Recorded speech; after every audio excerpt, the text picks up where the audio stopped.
El inicio de la Revolución Liberal. Al mismo tiempo que se desarrollaba la guerra contra los franceses, se va a producir una revolución liberal patentada en la obra de las Cortes de Cádiz. Su obra fue convertir la lucha contra Napoleón en una defensa de las libertades que ningún gobernante podía arrebatar a los españoles. Em, la iniciativa de convocar unas Cortes Generales y Extraordinarias partió de la Junta Suprema Central. En 1810, la Junta Central traspasó sus poderes a un Consejo de Regencia, que se estableció en Cádiz. Fue el encargado de convocar las Cortes.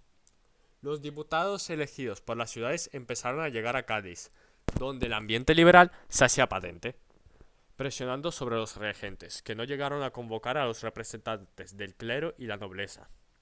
La primera novedad es que se reunió un parlamento unitario. Las elecciones a diputados se hicieron bajo la presión de la guerra por sufragio universal masculino, aunque de forma caótica, debido a que en muchas provincias españolas no pudo hacerse la elección y a la distancia de las colonias americanas.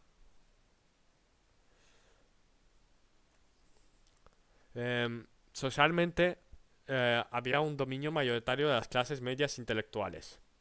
Destaca el elevado número de sacerdotes, 90 de 223 diputados, aunque solo 3 obispos, y la nobleza contaba con solo 8 representantes. El primer decreto de las Cortes suponía toda una ruptura revolucionaria con el absolutismo del antiguo régimen, la proclamación de la soberanía nacional. En él, las Cortes Generales y Extraordinarias se declaran depositarias de la soberanía de la nación, que constituye la única fuente de soberanía.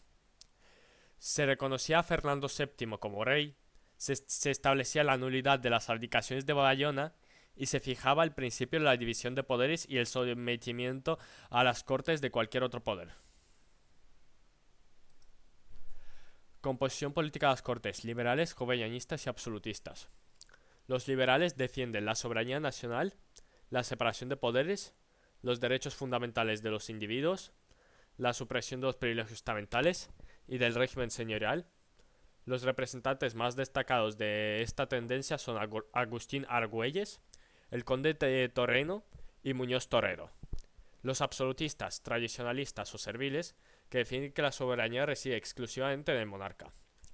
Los moderados defienden una soberanía compartida entre las Cortes y el rey.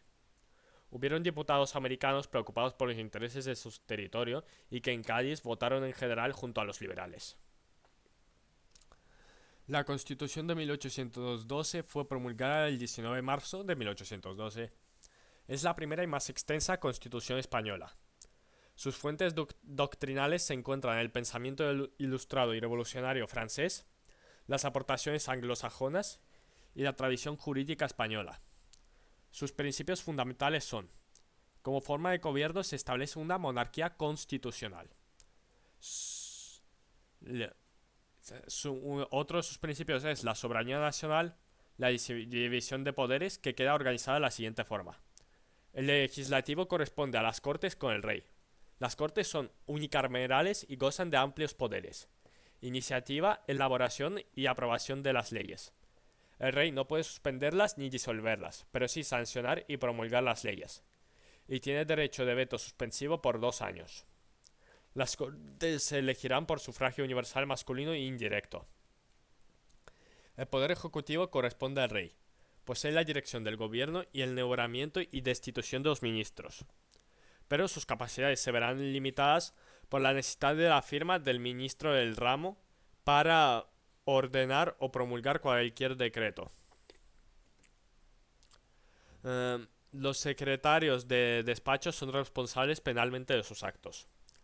El poder judicial recae en tribunales de justicia y jueces independientes. Reconocimiento de los derechos fundamentales de individuo. Estos se encuentran dispersos por todo el texto: la libertad civil, la propiedad, la libertad de imprenta, salvo de contenido religioso, y la inviolabilidad del domicilio. Se establecen una serie de garantías penales y procesales: igualdad ante la ley, confesionalidad católica del Estado. En la administración local se establece el carácter electivo de los ayuntamientos, se establece el servicio militar obligatorio y se cree la Milicia Nacional, cuerpo armado de voluntarios para defender la Constitución. Eh, em, el intenso trabajo legislativo de las Cortes se concretó en importantes leyes y decretos que destruían las bases económicas y sociales del antiguo régimen, para dar paso a una sociedad de clases y a una economía capitalista o de mercado, apoyada en las ideas del liberalismo económico.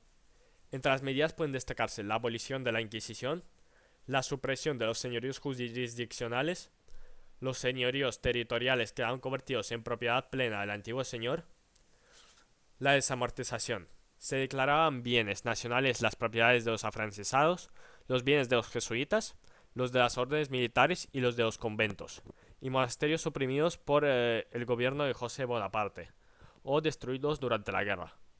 Asimismo, se dispuso la desamortización de los propios y comunes. La libre utilización de la tierra. La libertad de comercio e industria con la supresión de los gremios. Una nueva división provincial en la que el órgano rector de cada provincia sería la Diputación Provincial. La reforma de la hacienda basada en la igualdad y proporcionalidad de los impuestos. Las Cortes Extraordinarias y Constituyentes de Cádiz se disolvieron y dieron paso en octubre de 1813 a unas nuevas Cortes Ordinarias que se trasladarán a Madrid. Eh, la llegada de Fernando VII a Valencia coincidió con la publicación del Manifiesto de los Persas y con una serie de motines populares. Se dio un pronunciamiento encabezado por el general Helio, por el que restauraba el poder absoluto de Fernando y abolía la Constitución y toda la legislación de las Cortes de Cádiz. Estos hechos se producían en un contexto internacional favorable al absolutismo. El Congreso de Viena y la Santa Alianza iniciaban en Europa la etapa de la restauración. Así, Fernando VII abolió la Constitución y la obra legislativa de Cádiz y restauró el absolutismo y el antiguo régimen. Los errores en el gobierno del rey y la crisis por los efectos de la guerra hicieron que los ojos se volvieran a la Constitución que pretendía resolverlo todo. En 1820, el coronel Riego se sublevó en Cabezas de San Juan y proclamó la Constitución de Cádiz. Se iniciaba así el periodo conocido como Trienio Liberal, desde el 1820 hasta 1823, que concluyó dando paso a una nueva etapa absolutista que abarcará hasta la muerte del rey en 1833.